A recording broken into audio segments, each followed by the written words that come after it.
Assalamualaikum warahmatullahi wabarakatuh. Halo semuanya, saya Alfi Bahtiar Primanantia. Di sini saya akan menjelaskan sebuah percobaan rangkaian elektronika, yaitu op-amp sebagai pembangkit gelombang.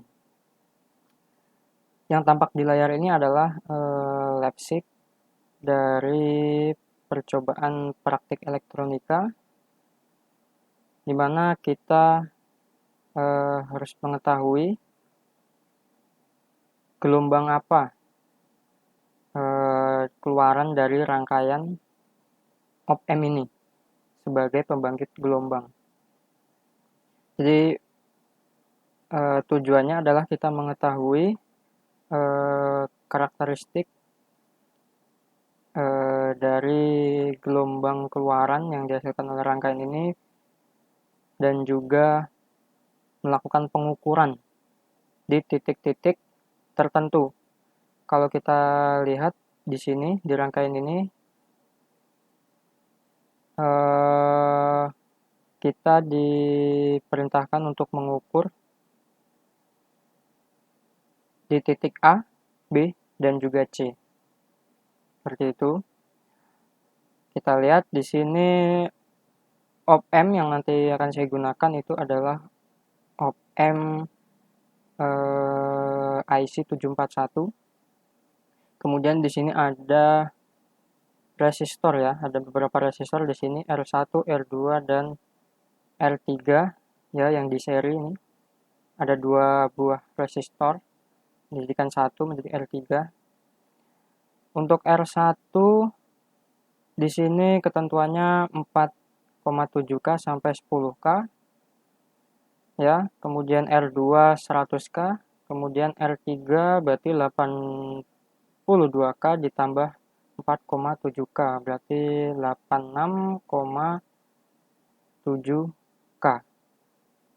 Ya, kemudian di sini ada sebuah kapasitor dengan ketentuan 0,022 sampai 0,22 mikrofarad. Oke. Kemudian di sini ada petunjuknya. Pastikan kaki-kaki IC terhubung dengan benar, karena dapat menyebabkan IC terbakar dan Anda diminta menggantinya. Karena percobaan ini nanti akan saya lakukan menggunakan sebuah software simulasi, maka dipastikan aman ya. Kemudian untuk petunjuk yang kedua, persentase perbedaan hasil teori dan praktik. Rumusnya adalah teori dikurangi praktik dibagi teori dikalikan 100%. Kemudian di sini ada pertanyaan yang harus dijawab. Ceritakan mengapa bentuk gelombang pada titik A, B, dan C bisa seperti itu. Kemudian yang kedua, hitung frekuensi gelombangnya. Nomor 3, hitung persentase perbedaan antara frekuensi teori dan frekuensi praktek. Yang keempat, hitung persentase perbedaan antara tegangan teori, tegangan praktek, baik di titik A, B, dan C. Oke. Kemudian, langkah kerjanya adalah rakitlah rangkaian di atas dengan R dan C yang dapat dipilih dalam rentang sesuai dengan yang ditentukan dalam gambar. R sama dengan 4,7 sampai dengan 10K. Kemudian C 0,022 sampai dengan 0,22 mikrofarad. Berarti nanti kita tentukan R1 yang kita pilih itu antara 4,7 sampai 10K. Dan untuk kapasitornya antara nilai sekian sampai dengan sekian. Ya.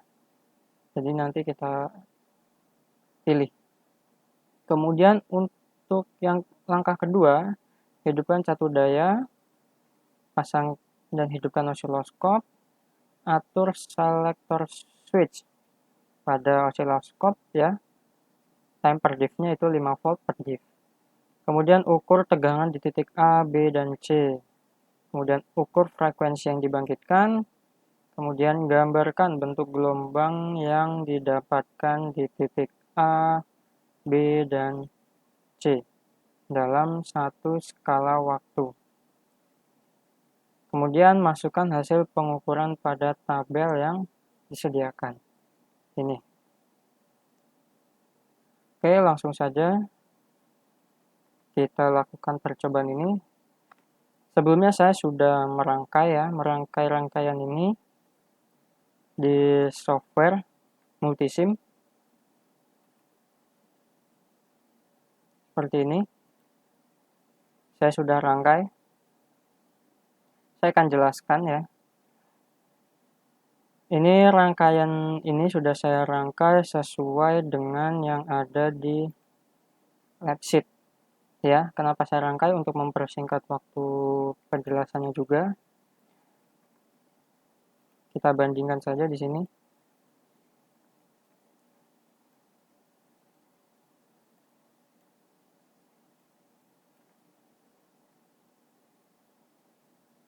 Kita lihat pin 7 ya, pin 7 sudah terpasang dengan sumber ya, VCC 15 volt. Kemudian pin 2 tersambung dengan R1 dan juga kapasitor ya. Kemudian pin nomor 3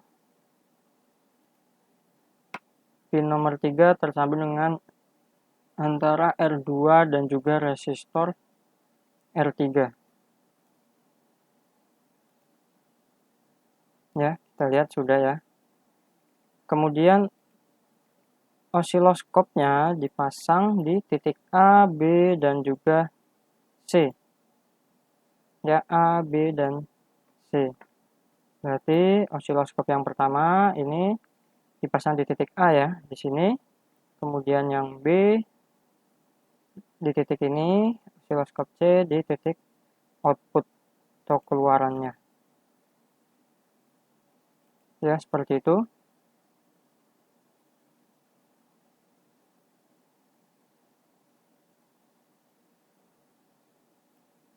Oke. Nah, untuk pemilihan resistor R1 dan kapasitornya, di sini kan diperintahkannya antara 4,7 sampai 10K, kemudian kalau ini 0,02 sampai 0,22 mikrofarad. Yang saya gunakan di sini adalah R1-nya 10K, 10 kilo ohm, dan kapasitornya itu saya gunakan 0,22 mikrofarad. Oke, langsung saja saya run. Kemudian saya buka osiloskopnya. Nah, di sini sudah terlihat ya bagaimana bentuk gelombangnya. Kemudian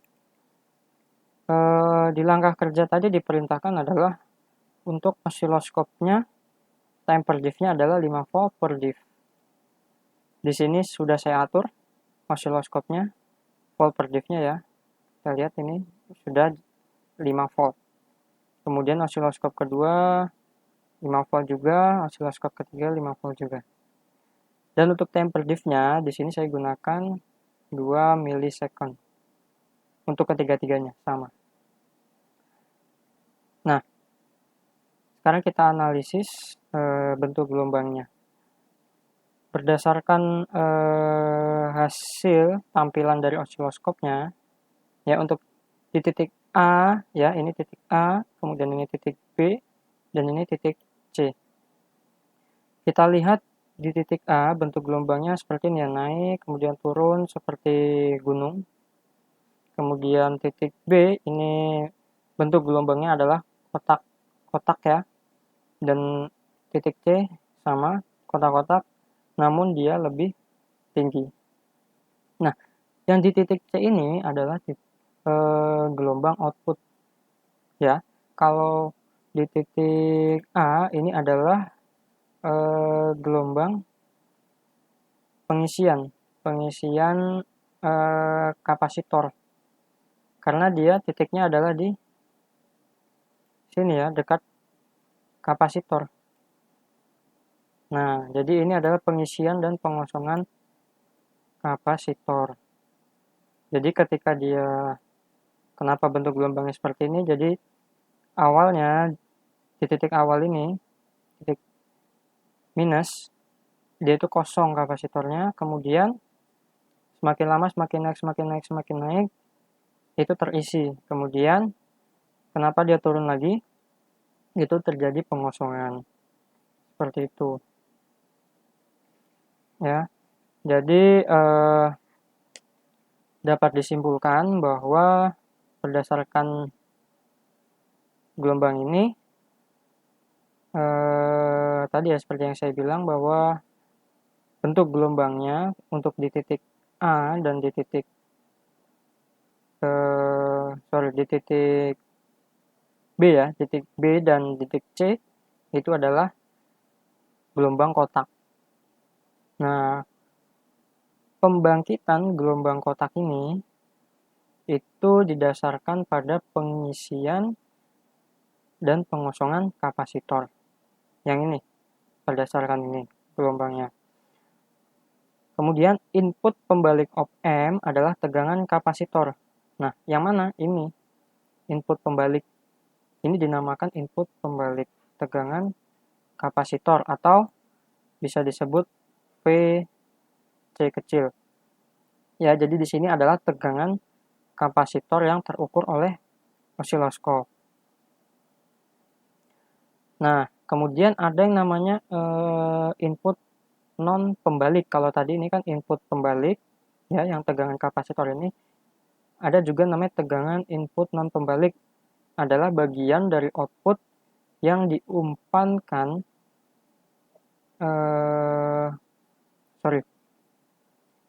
bagian dari output yang diumpankan kembali melalui resistor R2 dan R3. Yang mana? Itu adalah gelombang di titik B. Kita lihat di sini bahwa inputnya dibalikan ya. Nah, jadi gelombang ini dibalikan antara R2 dan R3. Seperti itu. Kemudian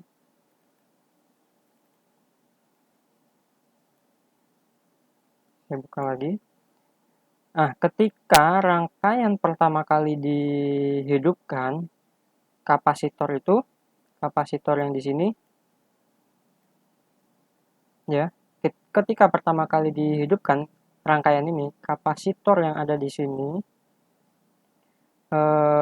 itu tidak bermuatan. Kenapa demikian? Ya, karena baik, sebelumnya ketika kapasitor ini tidak bermuatan ya, maka dengan demikian input pembaliknya berada pada 0 volt ya. Berarti tegangan di sini juga 0. Seperti itu. Nah, hal ini membuat outputnya ya, gelombang outputnya ini menjadi maksimum positif. Jadi ketika dia kapasitornya masih kosong ya, ketika kapasitornya masih kosong, kalau kita lihat dari gelombangnya seperti ini saya stop juga supaya lebih jelas. Nah, ketika si kapasitor ini masih kosong, gelombang outputnya langsung berada di posisi maksimum positif ya. Jadi ketika pertama kali dihidupkan, saya ulangi, ketika rangkaian ini pertama kali dihidupkan, kapasitornya tidak bermuatan, yang artinya input pembaliknya atau tegangan kapasitornya itu berada pada 0 volt atau negatif ya. Nah, hal ini menjadi outputnya, membuat gelombang outputnya menjadi maksimum positif ya, seperti ini. Jadi dia udah langsung naik ke atas maksimum positif. Nah, setelah itu kapasitor mulai nih mengisi daya ya, mulai terisi tuh kapasitornya oleh dayanya menuju tegangan pada outputnya melalui resistor R3. 1 yang ada di atas ini. Yang ada di atas ini. Nah, ketika dia mengisi, makanya gelombang ini naik seperti ini. Jadi ketika dalam posisi 0 dia mengisi terus. Nah, ketika sudah mencapai nilai yang sama di tegangan kapasitor ini, sudah mencapai nilai yang sama dengan tegangan umpan balik. Nah, tegangan umpan balik itu adalah tegangan input non pembalik ini. Nah, jadi ketika dia sudah mengisi, kemudian nilainya sudah sama dengan tegangan itu pembalik ini ya, sudah sampai di atas ini.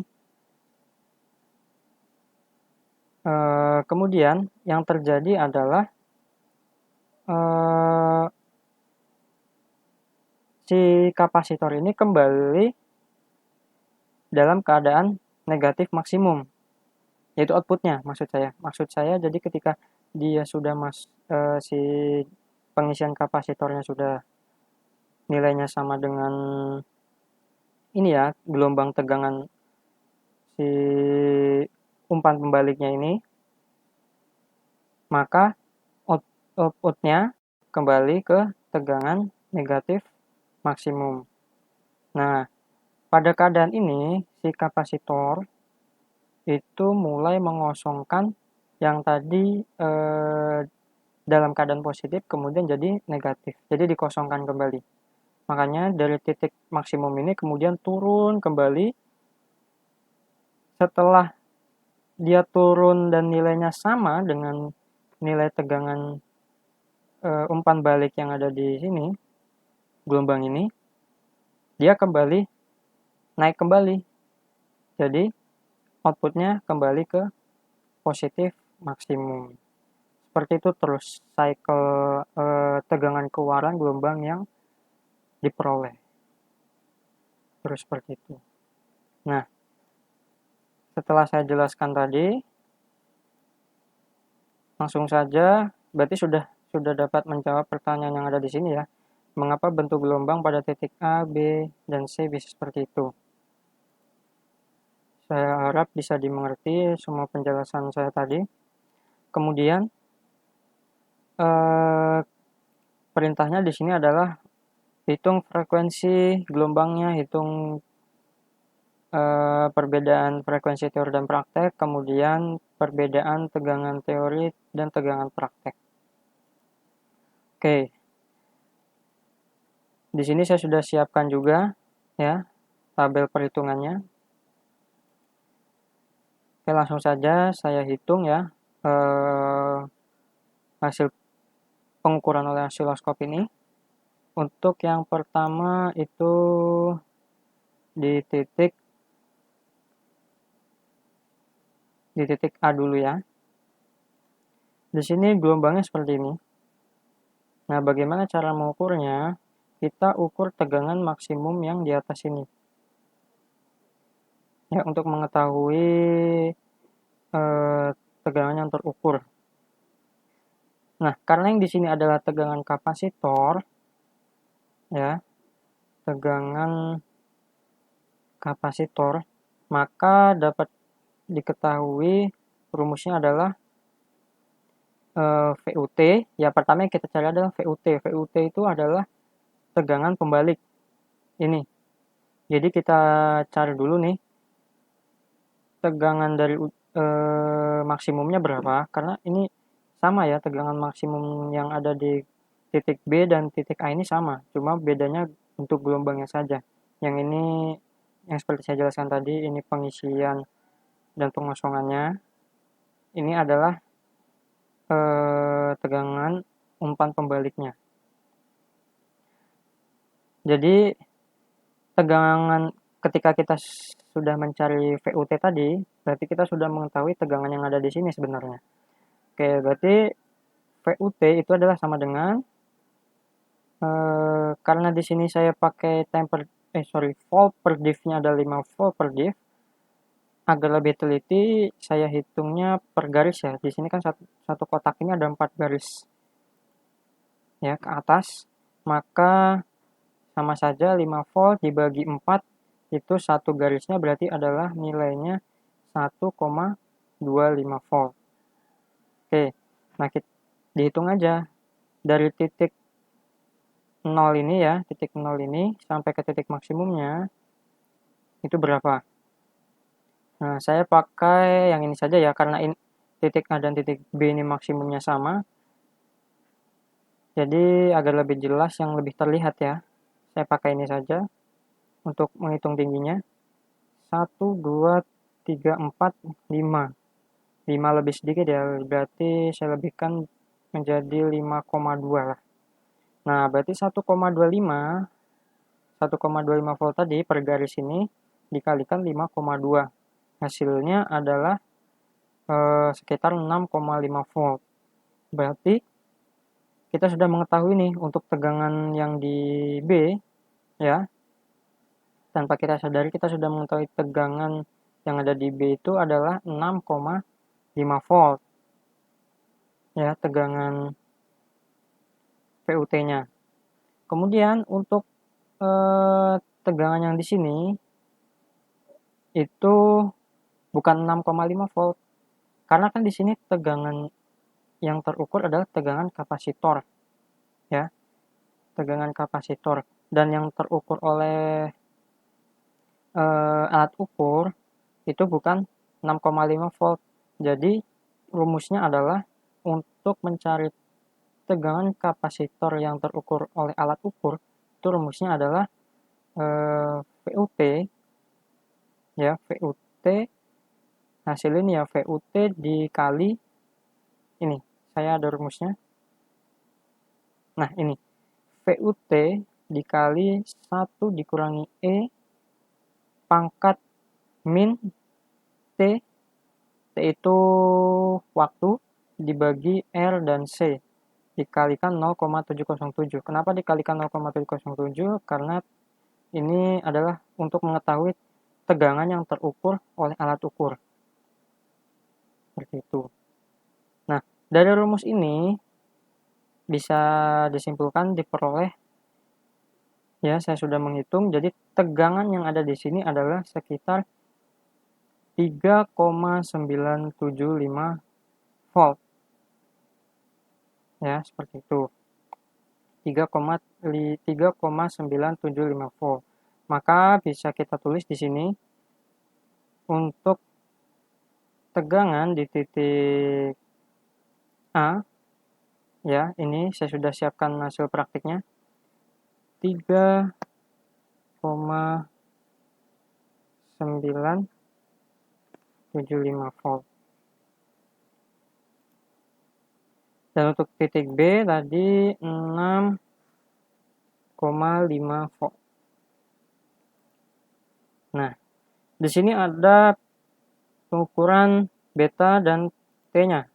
Nah, T ini dapat dari mana ya? Ini sebenarnya tadi harusnya saya jelaskan terlebih dahulu. T-nya ini detiknya untuk membantu menghitung menggunakan rumus VC ini. T ini didapatkan dari rumus ini ya. T sama dengan 2RC kali ln 1 plus beta dibagi 1 min beta. Caranya adalah, yang pertama kita lakukan adalah mencari betanya dulu. Betanya adalah R3 dibagi R2 plus R3. Ya, kita lihat saja tadi gambarnya. R3 yang di sini.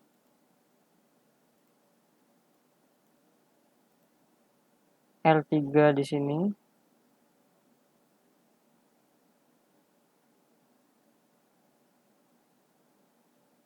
R3 di sini adalah 82 ditambah 4,7 ya tadi ya. 4,7 kalau kita lihat di rangkaian yang di lab sheet. R3 ya. R3 82 ditambah 4,7. Kemudian berarti dibagi R2 ditambah dengan R3 ini. Maka hasilnya kalau kita diinputkan, hasilnya adalah sekitar 0,464381. Nah, setelah dapat beta ini, kita masukkan ke rumus T, waktunya atau periodenya. Nah, setelah didapatkan ya, kita inputkan R-nya dan C-nya juga, itu hasil yang didapat adalah 0,004425. Nah, setelah dapat T-nya ini tadi, maka bisa tuh dibuat untuk menghitung rumus VC-nya tadi. Untuk di titik A ya, kemudian didapatkan tadi hasilnya nilainya 3,975 volt. Seperti itu. Kemudian untuk tegangan di titik C-nya,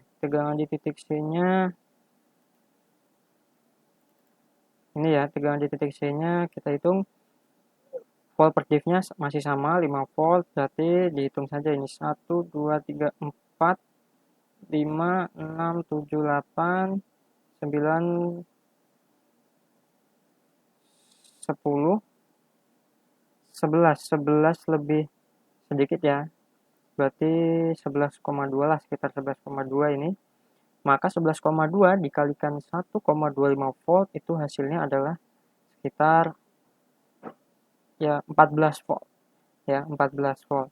Jadi saya tulis di sini tegangan outputnya ya 14 volt.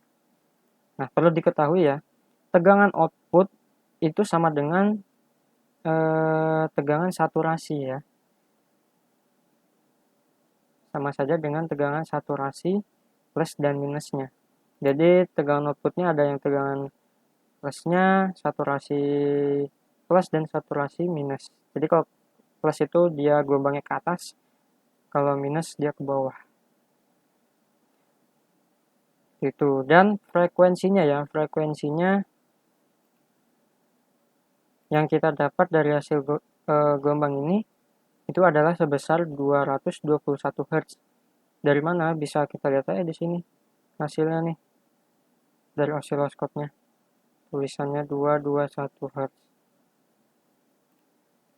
Tulis aja di sini 221 Hz. Seperti itu. Nah, hasil prakteknya ini sudah terjawab ya.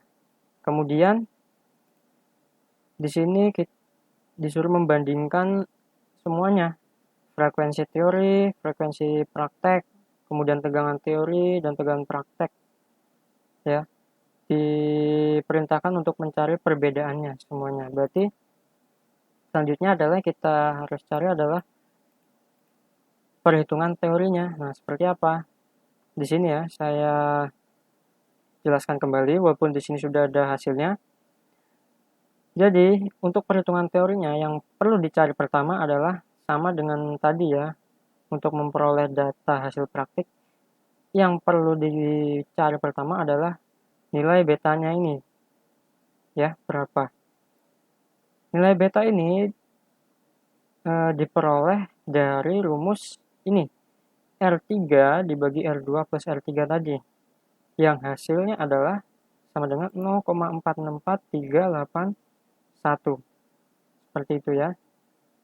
Jadi kan di sini kita ketahui, di sini ada R1-nya nilainya 10.000 ohm atau 10K tadi. Kemudian R2-nya 100K ya tadi. Ya, kita lihat di sini. 100K berarti sama dengan 100.000 ohm. Kemudian R3-nya hasil penjumlahan seri ya dari 82K ditambah 4,7K itu hasilnya 86,7K atau sama dengan 86.700 ohm. Kemudian kapasitornya 0,02 mikrofarad yang tadi saya gunakan, berarti sama saja dengan 0,000 sekian ya, 22 farad. Itu. Nah, kemudian dimasukkan tadi ke rumus untuk mencari beta ini. Ya, R3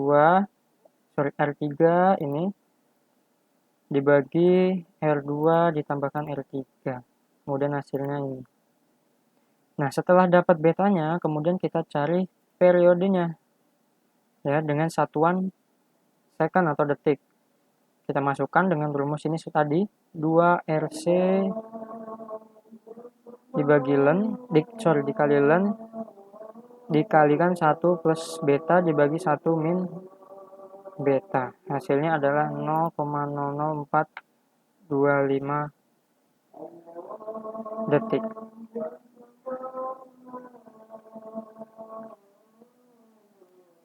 Kemudian setelah kita dapat periodenya,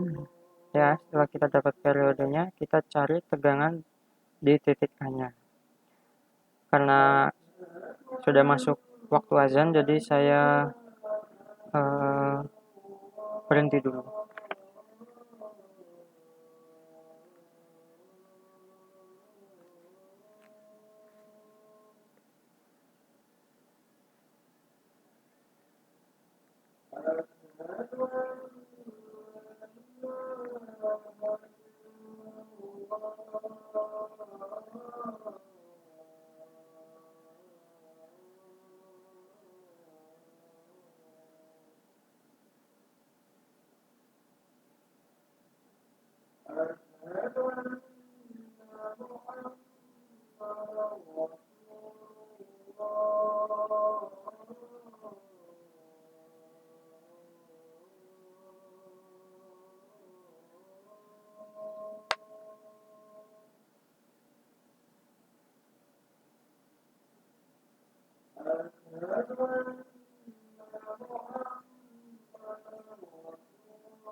Oke, bisa saya lanjutkan. Jadi tadi kita sudah mengetahui periodenya, maka kita dapat mengetahui tegangan di titik A dan B ya secara langsung.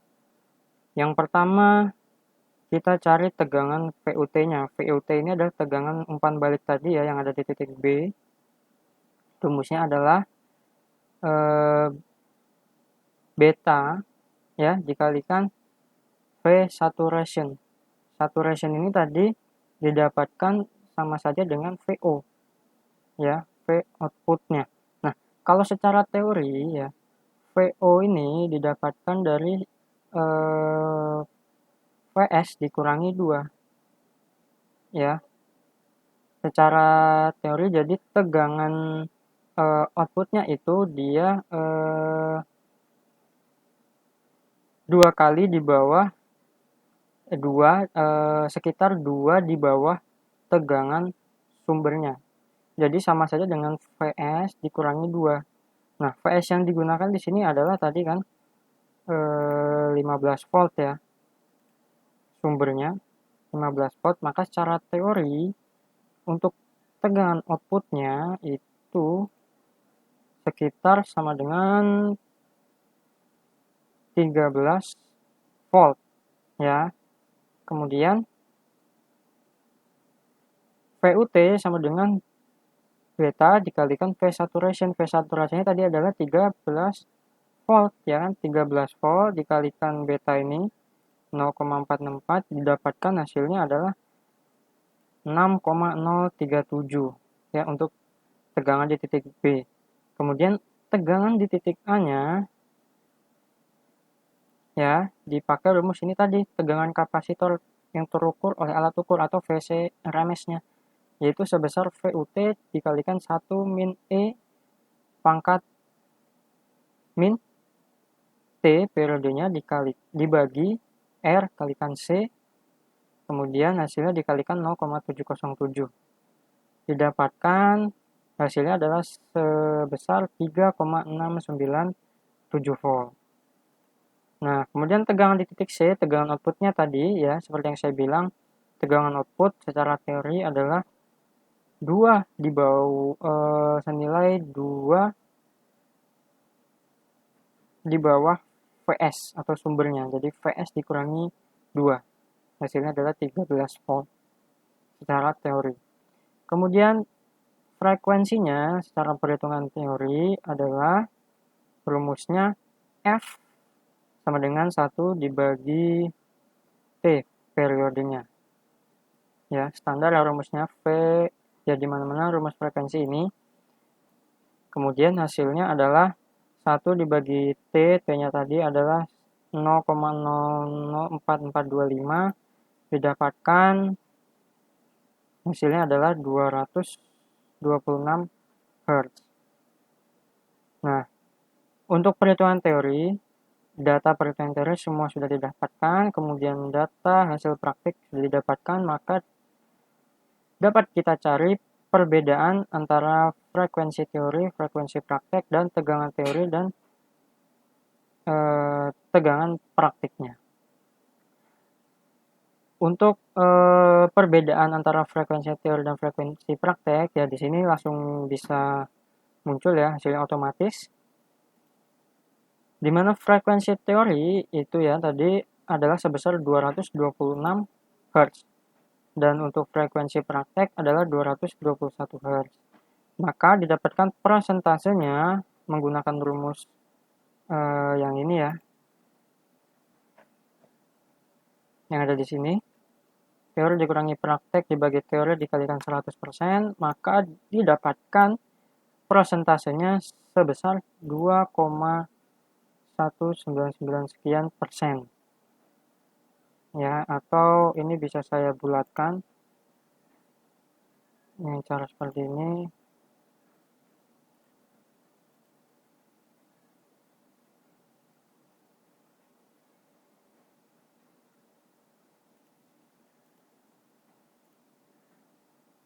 Ya, saya bulatkan seperti ini menjadi 2,2%. Seperti itu.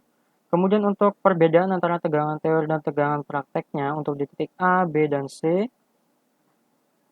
Untuk tegangan teori di titik A itu nilainya adalah 3,697 volt ya di titik A.